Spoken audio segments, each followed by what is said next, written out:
आपल्यासोबत भाऊ तोरसेकर सर आहेत. ह्यांचं इंट्रोडक्शन द्यायची तर मला नाही वाटत कोणाला गरज आहे.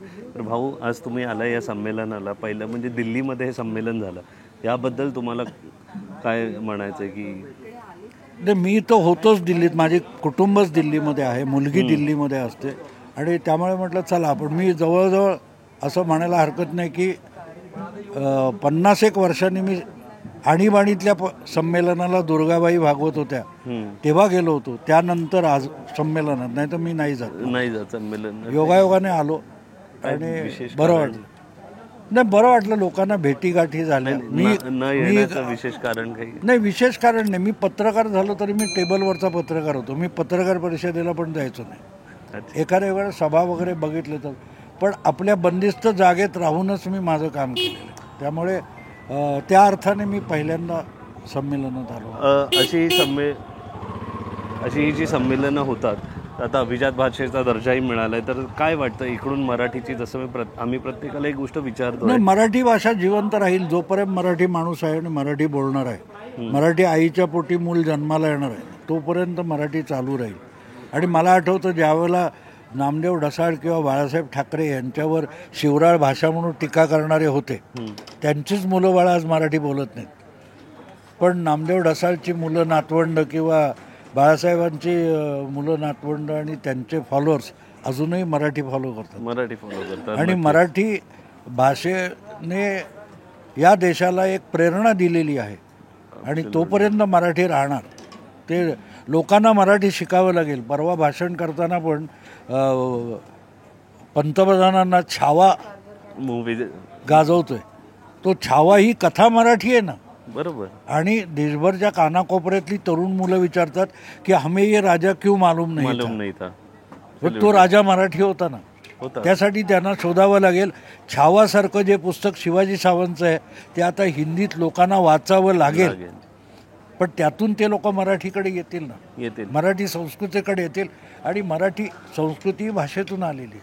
तर जसं छावा सिनेमा आला, तुम्ही बघितला का सर? तो मी अजून नाही बघितला, पण मला त्याची प्रतिक्रिया भयंकर आवडली. जनमानसावर उमटलेला जो पडसाद आहे तो मला महत्वाचा वाटतो. तर जसं छावा छत्रपती संभाजी महाराजांवर आहे, असे अनेक आपल्याकडे मराठा ह्याच्यात खूप आहेत वॉरियर्स आहेत. तर ह्यांच्यावर पण अजून असे सिनेमे जर झाले ते येणारच आहेत. ह्याची हा दडपला गेलेला भाग होता.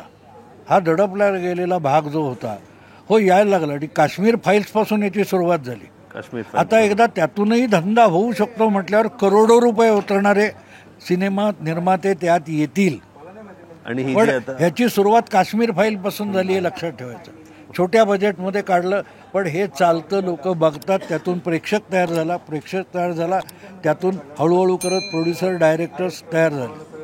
ते होणार म्हणजे कुठे. आणि मराठीतूनच सिनेमाची सुरुवात झाली ना.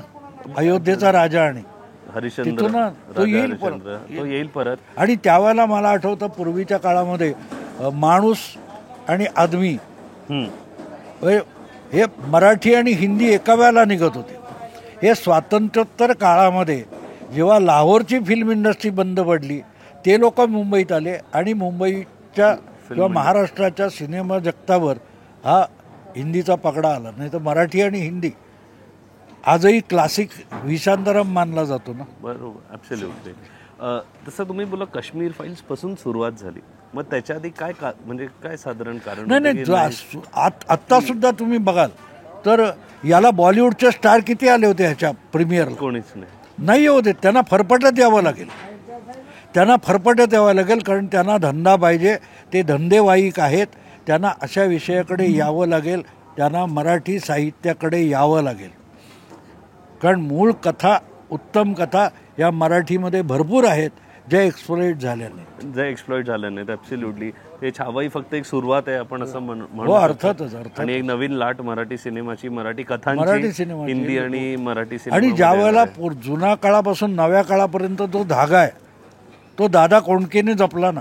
बरोबर. ज्या वेळेला जुन्या पठडीतून काट टाकून मराठी सिनेमा म्हणजे लक्षा बेर्डे वगैरे, अशोक सराफ तुमचे यायचे होते, या काळामध्ये तो मधला पिरियड त्यांनी थोडा टाइमपास नकलाकारांचा असतो तसा दादा कोंडकेचा होता.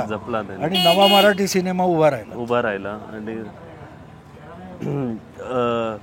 मला वाटतं की साहित्य संमेलन अशी होत आहेत आणि आता ह्या वेळेला यूथचा पण रिस्पॉन्स खूप चांगला होता. खूप यंग लोक इकडे दिल्लीला आली.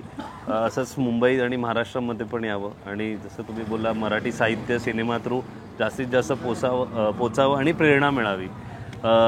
बरं वाटलं सर तुमच्याबरोबर खूप बोलून. आणि मराठी मूड आमचा एक नवीन चॅनल आहे तर आम्हाला आशीर्वाद द्या की हो आमचं चॅनल जरूर खूपच चालेल. मोठं हे खूप आहे. नवा मीडिया हा अत्यंत पॉवरफुल आहे आणि तोच मेनस्ट्रीम मीडिया होत चाललेला आहे.